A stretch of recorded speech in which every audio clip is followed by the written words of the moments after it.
the war-torn skies of Europe with Hitler's mighty Luftwaffe. The Junkers Ju-52, known as Iron Annie, she blazed commercial aviation routes to the four corners of the earth. Bearing cargoes both benign and lethal, she was a vital tool of Nazi aggression. In the carnage and catastrophe at Stalingrad, she was the last hope of a doomed army. Tonight, fly the skies over embattled Europe on wings of the Luftwaffe. This awkward-looking aircraft was born into an era of turmoil. It ranks as one of the most significant aircraft in aviation history. Simple, rugged, and dependable, it was a mainstay of Nazi Germany's Luftwaffe. The Junkers Ju-52 served doggedly until the bitter end of World War II. It still flies today. In 1990, Lufthansa Airlines' beautifully restored Ju-52 embarked on a publicity tour of the USA. The journey took 10 months and 200 flying hours and covered a distance of 40,000 kilometers, equivalent to a trip round the equator. The plane visited some 67 American airports and along the way transported 5,000 lucky passengers back in time. The Lufthansa aircraft, christened Tempelhof after the airline's home airport in Berlin, was acquired in 1984 from the noted American aviation author Martin Kadin. Now it's completely rebuilt and serves as a flying museum, giving modern-day enthusiasts a taste of civil aviation 1930s style. Zentralflughafen Tempelhof was a typical state-of-the-art airport in pre-war Germany. It was equipped with every amenity and located less than 2 miles from Germany's capital. With its geographical location in the center of Greater Europe, it was the vital hub of many continental air routes. By the late 1930s, Germany's burgeoning airline had the largest domestic network on the continent and operated a huge fleet of Ju-52s from Tempelhof. But Lufthansa's origins were modest, dating back to a 1926 government-backed merger that left the newly created company with a small number of Junkers' new all-metal monoplanes, the F-13. This innovative machine proved a safe and reliable means of transportation, laying the groundwork for the family of aircraft that eventually led to the Ju-52. As time passed, air travel was transformed from a high-risk adventure to a speedy and safe way of reaching far-flung destinations. And Lufthansa grew into a giant airline.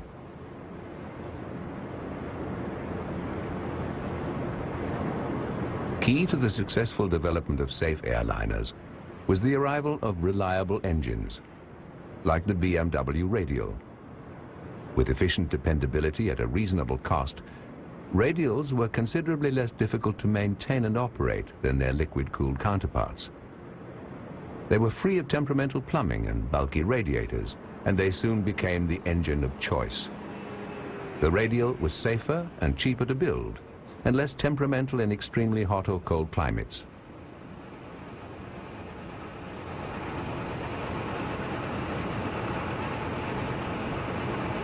Regardless of their efficiency, Radials needed fuel, and lots of it.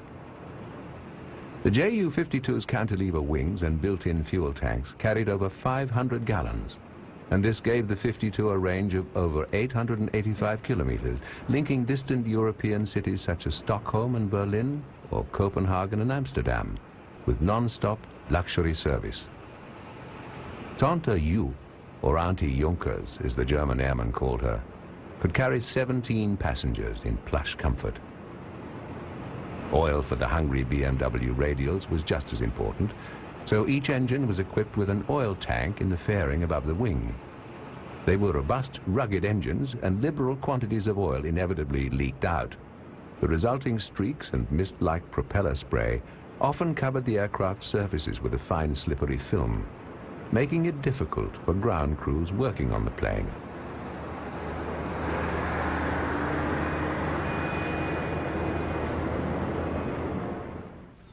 At the same time as Lufthansa was building its reputation for extraordinary service, Adolf Hitler was seeking to re-establish German self-esteem.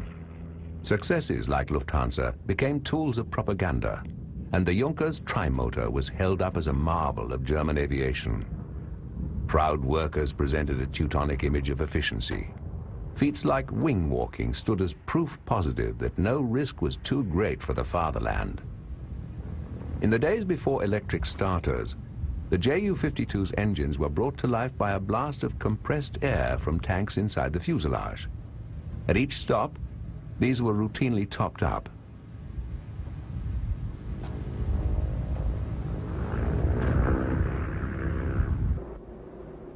Carrying passengers wasn't the only task. There was money to be made carrying air freight too. Cargo hatches provided access from underneath the fuselage for loading. But in the not-too-distant future, bombs would replace baggage as the cargo of choice. The 52 would first enter combat in Republican Spain during the Spanish Civil War. It was only the first of many nations to feel Tante U's deadly sting.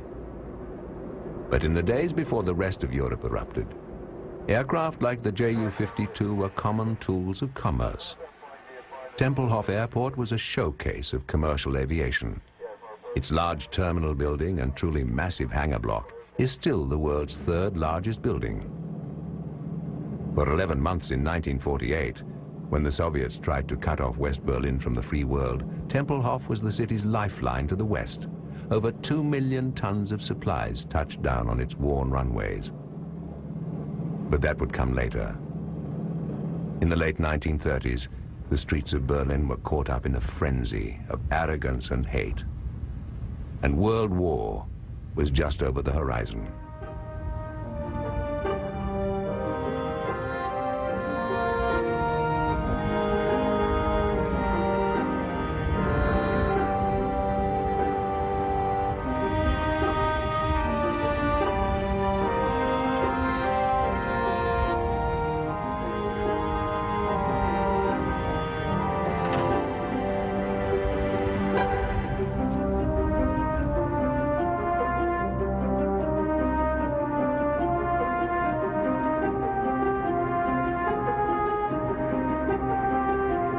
Starting the 3 BMW radials was a relatively simple thing, although some pilots said it was like playing a Wurlitzer organ.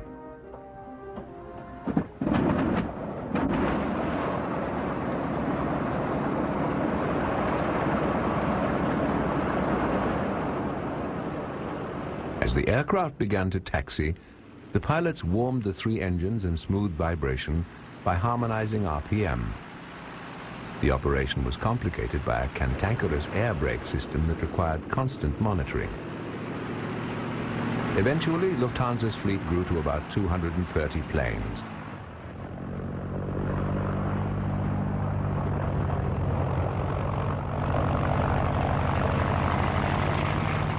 Rudimentary ground control was achieved by flag and signal.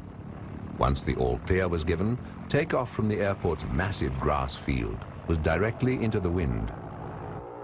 It was a ritual that would be repeated thousands of times over the coming years, as the 52's reputation made it the best-selling airliner in Europe. Even Professor Hugo Junkers, Tante U's father, couldn't have predicted just how successful his rugged airliner would become.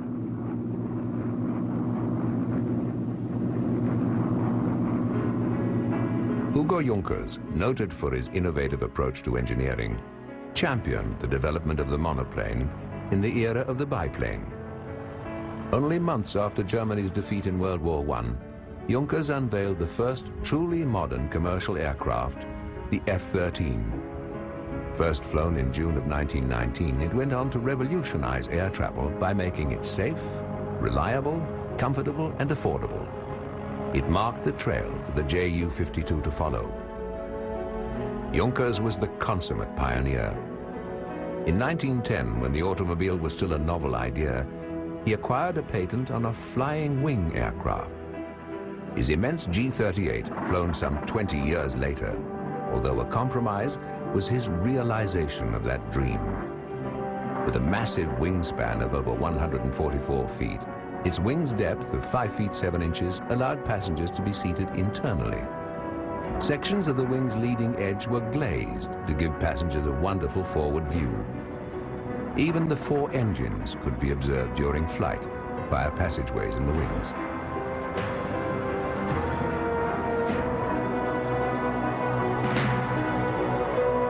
The 2-deck fuselage allowed seating for 7 crew members and 34 passengers.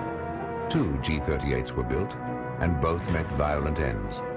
One crashed in 1936, and the other was destroyed by RAF bombers in 1940. But by early 1930, Junkers completed plans for a large, single-engined, all-metal aircraft based on the pioneering F-13. One of these original single-engine Ju-52s was sold to Canadian Airways. Registered CF-ARM, it was shipped to Quebec, and by the end of November 1931 was carrying passengers and cargo throughout the northern provinces. Dubbed the Flying Goose, fur traders, mining companies, and construction teams hauled lumber, cattle, food, dynamite, horses, and almost anything else that could be squeezed into its spacious cabin.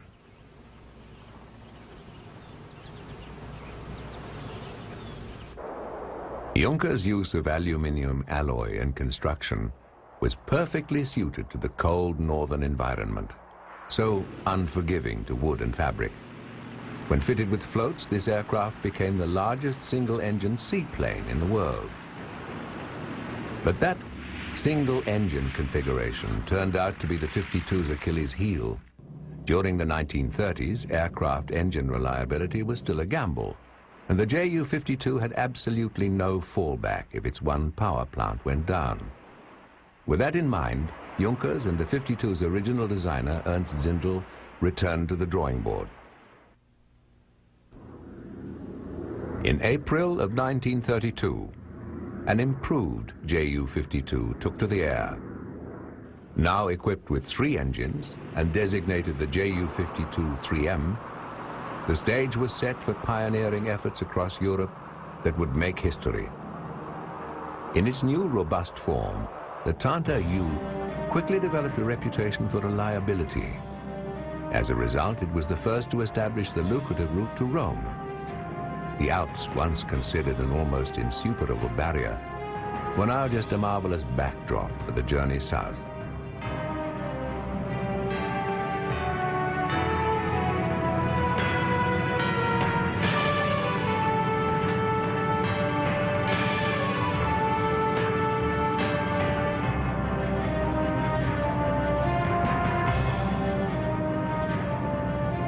Seated comfortably, the 17 passengers enjoyed panoramic views through the main cabin's large windows. Though the aircraft wasn't pressurized, oxygen was available for use at high altitude and could be inhaled through a flexible tube.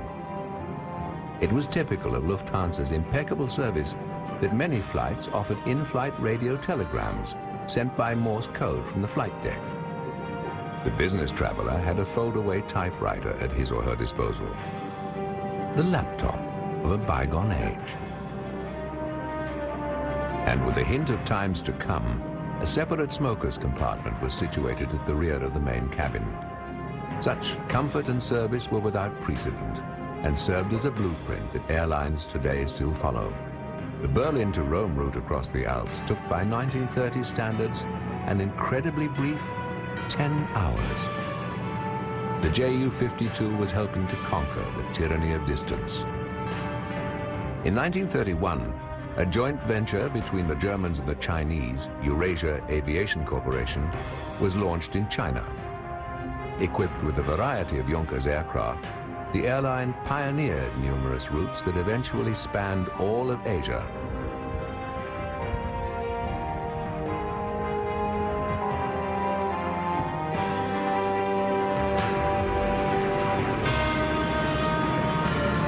Ju-52s were introduced into the Eurasian fleet and made flights across the continent's vast, rugged landscape possible for the very first time. The airline brought modern transport to areas where for thousands of years the ox and the camel had been the primary mode of travel. Eventually, Eurasia was flying to exotic cities like Hong Kong and Hanoi and tracing the far-flung contours of the Great Wall.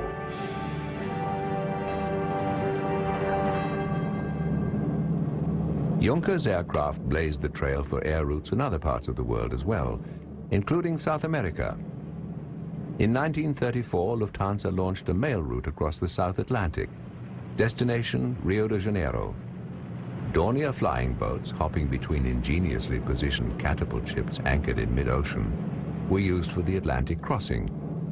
And Ju-52s, modified with floats, proved ideal for the shorter delivery flights along the coast. These routes didn't just take mail delivery to seaports, but also to inland points in Uruguay, Argentina, and Chile. Once again, the Ju-52 was playing a role in making the world much smaller. In 1935, Hitler's Luftwaffe was born. Created in secrecy, it was the most modern and formidable instrument of area warfare yet devised. It also contradicted nearly everything Hugo Junkers believed in, and Junkers didn't hesitate to express his disapproval. In 1934, the Nazis forcefully removed him from his own enterprise, putting the huge company under their control.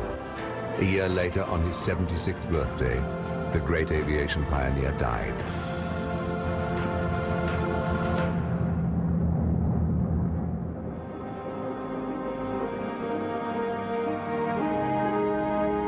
Perhaps the most distinctive feature of the Ju-52 was its metal skin.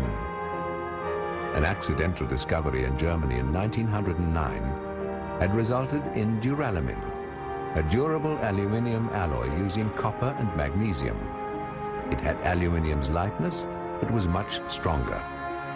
As Junkers discovered, flat sheets of duralumin could be pressed into a corrugated form and then cut to shape and size with metal shears. The corrugations ran fore and aft and stiffened the structure. It provided a lightweight construction material of unparalleled strength. Duralumin was easy to repair and resistant to weather. Its one significant drawback: the corrugations created tremendous drag. The large horizontal tail and elevator had more area than the entire main wing of some aircraft. The Junkers double wing, a long flap and aileron that spanned the wing's full length, increased lift at low air speeds, and thereby improved performance and control during takeoff and landing. The Ju-52 appeared to leap from the ground. Little consideration was given to streamlining. Bits and pieces stuck out all over. So the drag was enormous, and the 52's engines had to fight it constantly.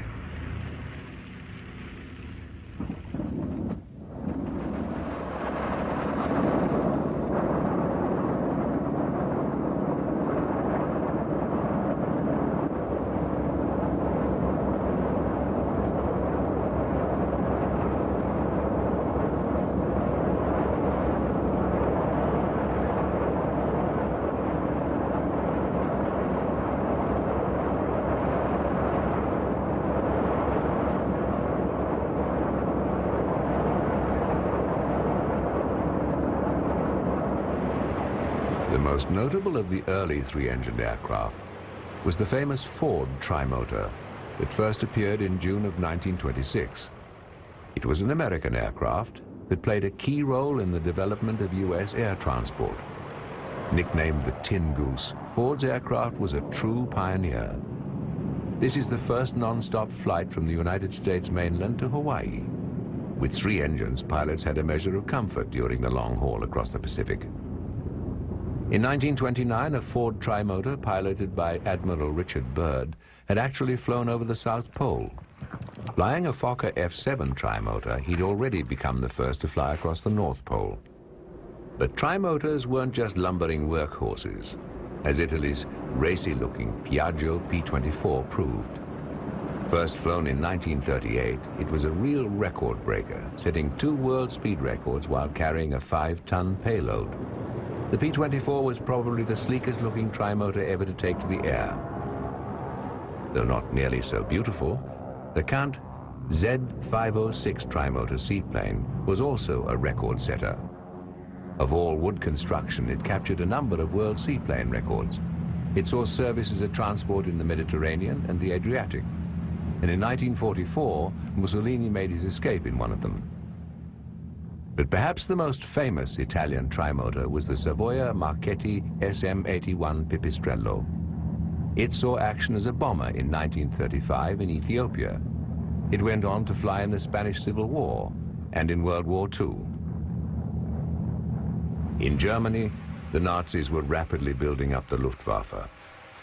The Ju-52's simple construction and operational versatility made it perfect for mass production. The Luftwaffe adopted the Ju-52 as an auxiliary bomber transport. With the outbreak of the Spanish Civil War in 1936, the Nazis sent their Ju-52s to Morocco, carrying Moorish troops to aid Franco's flagging nationalist cause. A month later, the 52 underwent its baptism of fire while bombing the outskirts of Madrid. Later, a somewhat embarrassing situation arose when it transpired that at the same time Lufthansa was servicing Madrid with commercial Ju-52s. As a bomber, the Ju-52 was equipped with 2 vertical bomb bays carrying 3,300 pounds of bombs. The new dorsal and ventral gun positions were equipped with 7.9mm machine guns. The lower turret was mounted between the bomb bays and also served as the bombardier's aiming position. Because of its vulnerability, the Ju-52 proved short-lived as a bomber. As the strength of the Republican fighter force grew, more and more of the trimotors were relegated to night bombing and transport. Among the aircraft replacing the Ju-52 was another Junkers plane, the Ju-86. Designed in 1937 by Ernst Zindel, 5 Ju-86s were dispatched to Spain. Like its tri-motored predecessor, the Ju-86 was equipped with a rotating lower gun turret that could be retracted and extended as needed. But the 86 soon fell prey to modernization, a new breed of bomber capable of high speeds, high altitudes, and far heavier bomb loads. Heinkel's HE-111 arrived as a wolf in sheep's clothing. Unveiled as a high-speed civil airliner, it was transformed into a bomber of unequaled speed and agility. The 52 continued to build its track record, proving itself indispensable in Spain. Hitler was later to comment, "Franco ought to erect a monument to the glory of the Ju-52. It's this aircraft that the Spanish Revolution has to thank for its victory." As Luftwaffe planes droned over Spain, across the Atlantic, another great transport was just finding its wings. Introduced in 1936, the Douglas DC-3 would become a legend in its own right. The plane heralded the birth of smooth-skinned, aerodynamically refined commercial aircraft and would form the backbone of the post-war airline industry throughout the world. Like the 52, it wasn't long before the threat of World War pressed the DC-3 into military service. Many were converted to troop and cargo transports. Called the C-47 by the military, the DC-3 became the Allies' sky train on every front. Nearly 11,000 were produced in the US alone, and untold additional numbers rolled off production lines around the globe. With numerous examples still flying today, the DC-3 is proof that good, simple, rugged design is timeless.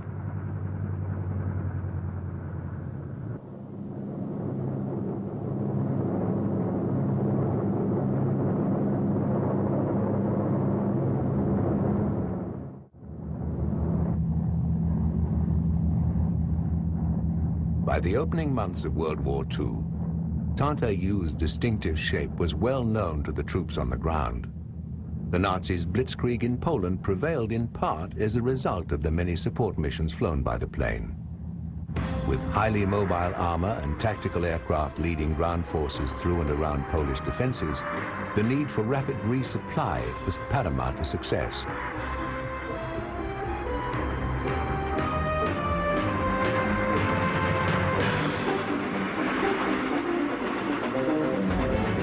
In the course of nearly 2,500 flights during the Polish campaign, the Ju-52s transported 1,600 tons of supplies and nearly 20,000 troops.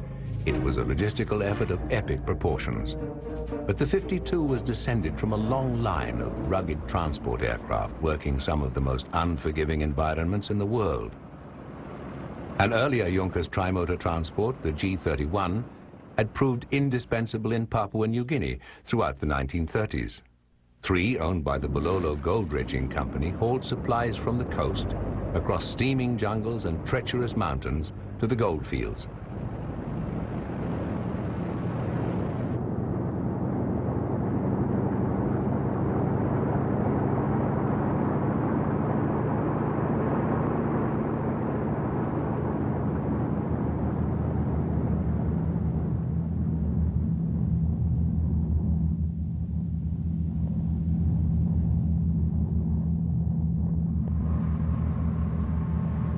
Equipped with a large roof hatch in addition to the standard side doors, they could be loaded directly by crane.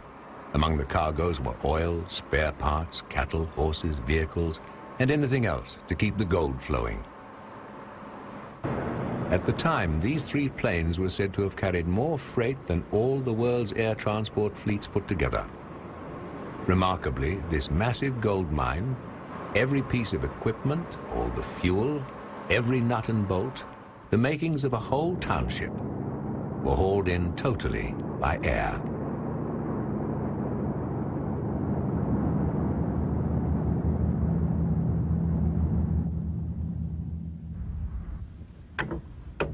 As the war spread throughout Europe, the 52 began to take on a variety of responsibilities. The Ju-52 would not only ferry fresh troops and supplies to Germany's multiple fronts, but also act as an air ambulance, flying mercy runs for the wounded. But its most dynamic role as a frontline aircraft came when it was assigned to carry paratroopers of the Luftwaffe's newly formed elite airborne force into combat.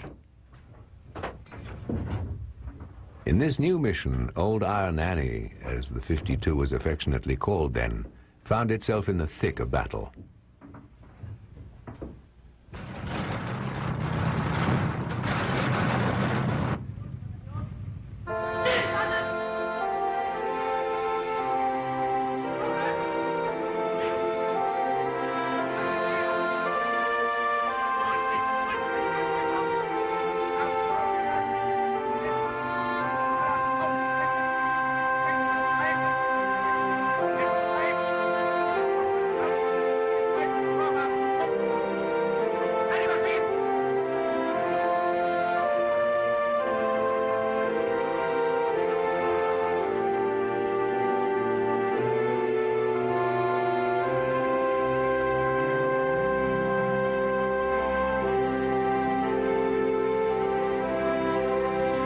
With the war escalating, Hitler, spurred on by his easy conquest of airborne drops, were one of the Führer's pet projects, and when the opportunity to use them in Norway occurred, he didn't hesitate.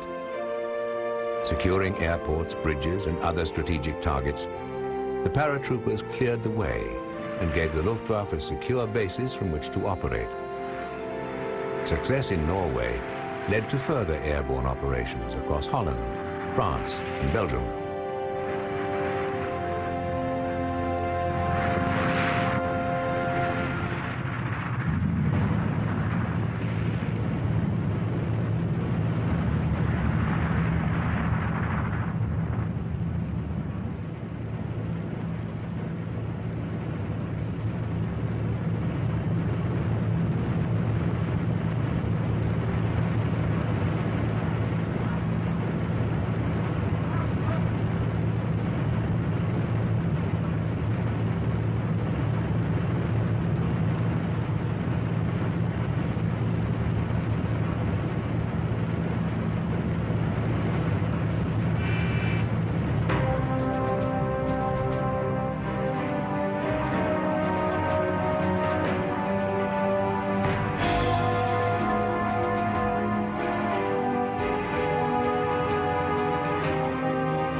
As fortifications fell and important bridges were secured across Western Europe, the path was laid open for German armor. Panzers began rolling across country after country. These attacks, made possible by the Ju-52s, would finally result in the subjugation of millions. Commander of the Luftwaffe's airborne forces was General Kurt Student. His brilliant tactics opened the way for penetration into the Low Countries. But his men, though lauded by Hitler, were not the first. They'd learned much from observing Russia's use of paratroops during the Red Army's 1939 winter offensive against Finland. During that struggle, parachute-equipped combat troops were born into action by converted Tupolev AN-T-6 bombers. Student took these lessons to heart. It was the conception of a new kind of war, a war of air mobility.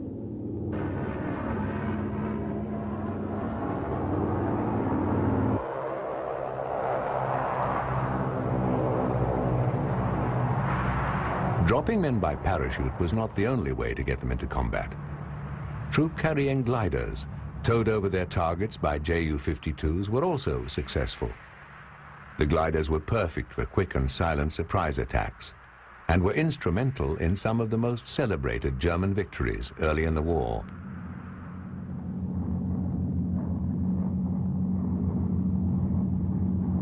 The war spread across Europe and into North Africa. The harsh conditions of the Desert Campaign tested both man and machine.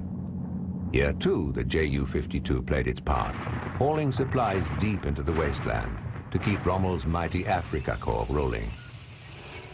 Huge armadas droned across the Mediterranean to North Africa.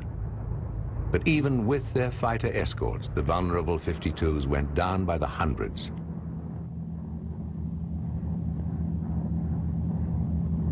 As part of the German strategy to take control of the Mediterranean, the conquest of the island of Crete was considered imperative. But the British, firmly entrenched on the island, had no intention of letting it go. So began the largest airborne invasion in history. Orchestrated by Student, it called for the landing of 30,000 paratroops and the destruction of all British forces there.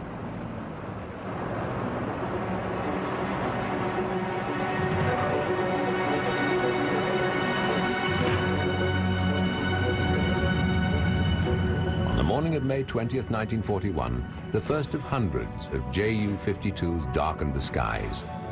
Each aircraft, departing from either Italy or Greece, carried 18 fully equipped paratroops.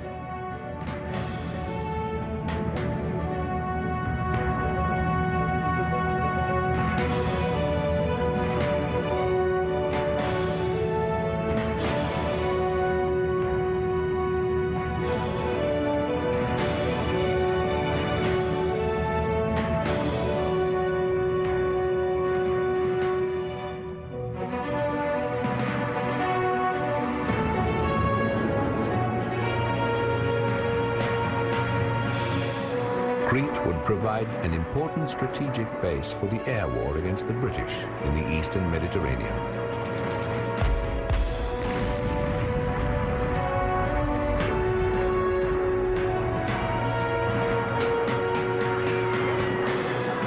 Crete held 28,000 British, Australian and New Zealand troops, and the Luftwaffe tactics would be to overwhelm. 500 Ju-52s and 3 glider towing groups planted thousands of troops on the ground. Bombers made massive airstrikes, and fleets of fighters provided cover for the bombers and for the heavily laden transports. With dogmatic perseverance, the Nazis achieved victory, but not without great cost.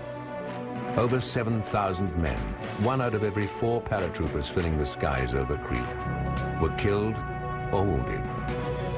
Afterwards, Hitler bitterly decreed that he would never again use airborne troops on such a large scale. And the next massive airdrop of paratroopers would be an Allied one, behind the beaches of Normandy in 1944. The square, boxy fuselage of the Ju-52 was cavernous. The plane's horizontally split cargo door was eminently practical, and the lower door could be used as a loading platform.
The extraordinarily harsh conditions on the Eastern Front put German logistics to the acid test. Long supply routes became impassable seas of mud, and the retreating Russians left only scorched earth behind. For the Wehrmacht, deliverance would have to come from the air.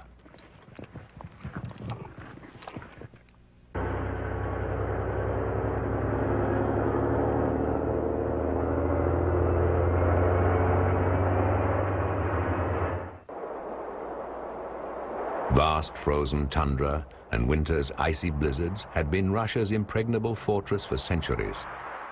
Like Napoleon's armies before them, the Germans struggled and died.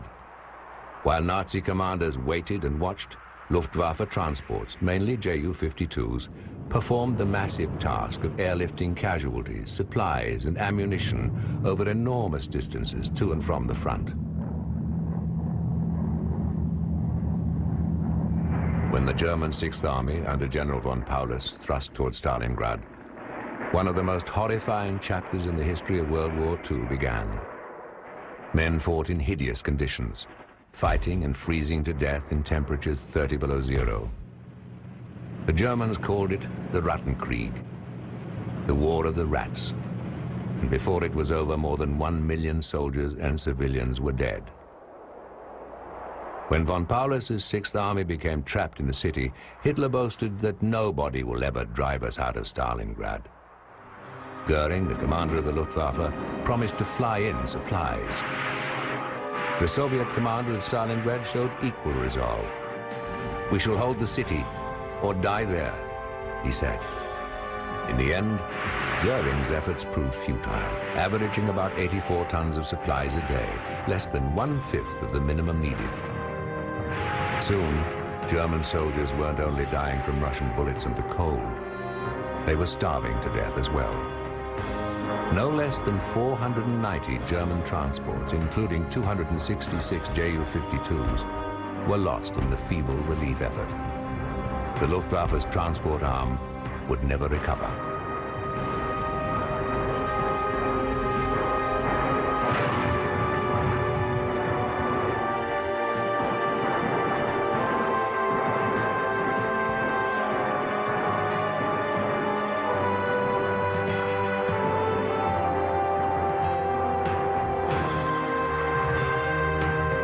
Against Hitler's orders, on January the 31st, 1943, after 16 months of relentless siege, the now Field Marshal von Paulus surrendered to the Russian forces. 147,200 German troops had been killed in the abortive attempt to take Stalingrad, and another 91,000 surrendered. Only 34,000 would escape in the emergency airlift. Many attempts were made to develop a replacement for the 52, but none was successful. One was the Arado Ju-32, a plane designed to land on the most primitive airstrips. The millipede sported a bizarre collection of idler wheels mounted along the aircraft's center line. The aircraft was lowered onto them during the loading and unloading process. They enabled the Ju-32 to taxi on soft or uneven ground. The plane had a large rear ramp and enough cabin space for 2 Kubelwagens, the German Jeep.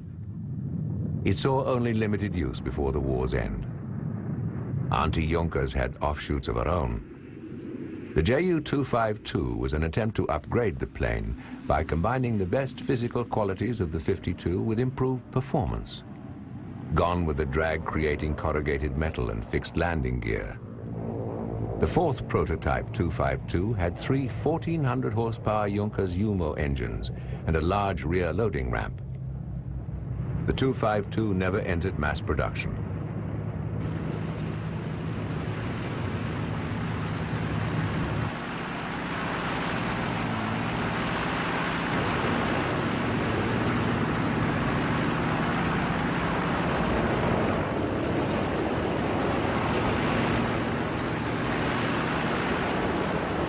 Old Iron Annie would outlive them all.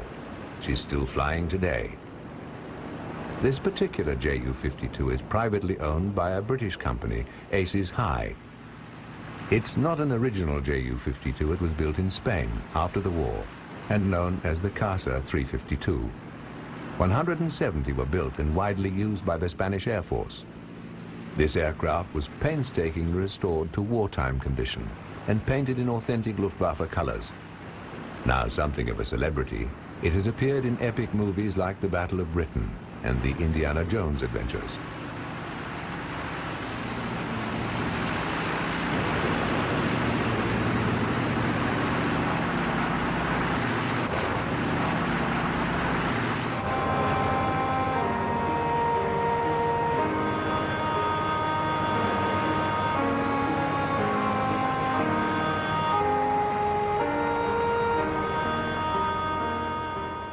This Spanish-built 52, built in 1954 and used as a military transport, eventually wound up in the hands of a private collector in Britain. Then, in 1981, it was sold to South African Airlines. It was flown across the English Channel to Bremen, where it was dismantled, crated up, and shipped to South Africa. There, historians and engineers thoroughly restored the aircraft, which they named after the first South African airline 52, Jan van Riebeck.